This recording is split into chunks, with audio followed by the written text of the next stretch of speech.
October 27-നാണ് എന്റെ വീട്ടിൽ പ്രശ്നം ഉണ്ടാകുന്നത്. Domestic violence. അതാണ് എന്റെ വീട്ടിൽ നിന്ന് സംഭവിച്ചത്. നാട്ടിൽ ഇങ്ങനെ നമ്മൾ കണ്ടിട്ടില്ല. ഒടുക്കത്തെ ഇടി. ഒരു ഗർഭിണിയായിട്ട് നിന്നെ ഇവിടെ ഈ വീട്ടിൽ എന്തൊക്കെ ചെയ്ത് നീ പറഞ്ഞു?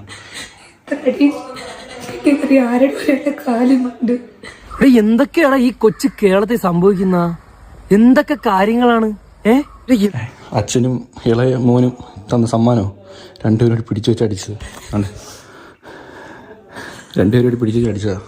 ഞങ്ങൾ മക്കളുടെ സന്തോഷം, ഇതിനു വേണ്ടിയാണ് ഞങ്ങൾ ഇങ്ങനെ ജീവിച്ചത്. ഞങ്ങൾ അവർക്ക് വേണ്ടി ജീവിച്ചു. എന്ത് തങ്കപ്പെട്ട മനുഷ്യനാടാ ഇവനെ പറ്റി നീ തോന്നിയ ദിവസം പറഞ്ഞത്. ഉണ്ടാക്കിയിട്ടതല്ല, നാടും ഉണ്ടെങ്കിൽ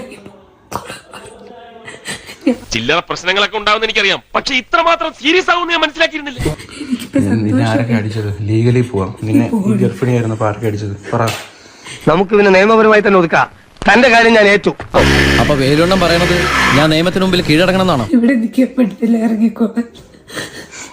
കുഞ്ഞുമായിട്ട് കിടക്കുക 9 മാസം. എനിക്ക് ഇവനെ വല്ല മനസാക്ഷി എന്ന് പറഞ്ഞ സാധനമുണ്ടോ? ഒരു മക്കൾ ഇങ്ങനെ ഉണ്ടെന്നുണ്ടെങ്കിൽ അച്ഛനും അമ്മയും ഞാൻ പറയുക, ഇത് കേൾക്കാൻ വേണ്ടി പറയുക, സങ്കടമുള്ളതുകൊണ്ട് പറയുക, 2 മക്കളെ ഒരേ രീതിയിൽ സ്നേഹിക്കണം. ഇല്ലാന്നുണ്ടെങ്കിൽ വളർത്താൻ നിൽക്കരുത്. ആദ്യമേ ഒഴിവാക്കിയേക്കണം. ഒക്കെ ശരിയാവും. ഒരു ദിവസം വലിയൊരു ദുരന്തം സംഭവിച്ചു. അതിന് പരിഹാരമായി വേറൊരു നല്ല ദിവസം ഉണ്ടാവും. അവന് ഇവിടെ ഒന്ന് താമസിക്കാം, ഇവിടുന്ന് ആരും നീ ഇറങ്ങി പോടേ എന്ന് ഇവിടെ നിന്ന് ആരും പറയത്തില്ല. ഒരിക്കലും അവര് വന്നു കഴിഞ്ഞാൽ നമ്മൾ ഒരിക്കലും പറയത്തില്ല ഇവിടെ നിന്ന് ഇറങ്ങിപ്പോയി. അവന്മാർക്ക് 2 പേർക്കുള്ളതാ ഇത്. നമ്മളൊരുമാതിരി പൊട്ടന്മാരാക്കിക്കൊണ്ടിരിക്കണം. ഇതാണ് കഥ. പക്ഷേ ഫ്ലാഷ് ബാക്കിലാണ് യഥാർത്ഥ സംഭവം നടക്കുന്നത്. എന്റെ അച്ഛൻ എന്നെ ആ വീട്ടിൽ നിന്ന് ഇറക്കി പോടാ എന്ന് പറഞ്ഞ ആ ഒരു ക്ലിപ്പ് നിങ്ങൾ കേൾക്കുക. കേട്ടിട്ട് വന്നിട്ട് നമുക്ക് ബാക്കി സംസാരിക്കാം. എവിടെ പോണു? തൊണ്ട വെള്ളം കുടിക്കണം. ഇത് കണ്ടിട്ട് കുടിച്ചാൽ മതി. ഇവനാ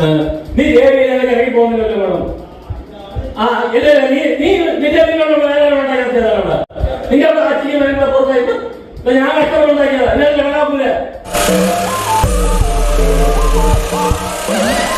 അളകാവുന്നില്ല, നീ അളക്കൂല. ഞാനാ പറഞ്ഞേ അന്നെടുത്ത് കാല് കുത്തി അങ്ങ് പഠിച്ചവള് എന്റെ കുടുംബം ഇല്ലാതായി. ഞാൻ പറയുന്നു, എവിടെ റൂം ഇവിടെ ആർക്കുണ്ടാക്കിയിട്ടില്ല റൂം. സാർക്ക് ഇപ്പിടി ഒരു ഫ്ലാഷ് ബാക്ക് ഇരിക്കുന്നു. ഒരു പോലീസുകാരനും പറഞ്ഞില്ല. ഏട്ടനെ മാത്രമല്ല ഇറങ്ങിപ്പോൻ പറയുന്നത്, എന്നെയും കൂടെ ഇറങ്ങിപ്പോൻ പറയുന്നത്.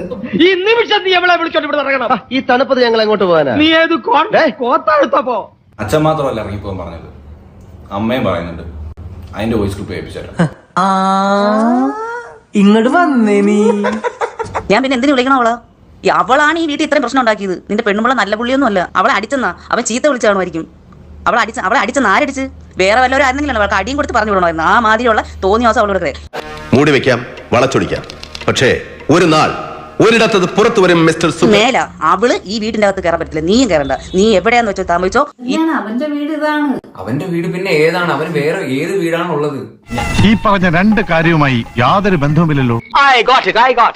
ഞങ്ങളുടെ ഭാഷയിൽ ഇതിനെ ഡബിൾ പാരനോയിഡ് ആൽക്കഹോളിക് സ്കൈസോഫ്രീനിയ എന്നാണ് പറയാറ്. അവന്റെ അനിയനാണ് ഞാൻ, എന്റെ ചേട്ടനാവൻ. അതൊരിക്കലും മാറത്തില്ല. അതങ്ങനെ ആയിരിക്കും. പിന്നെ ഇതവന്റെ അഭിനയമാണെങ്കിൽ അവനൊരു അവാർഡ് കൊടുക്കേണ്ടി വരും.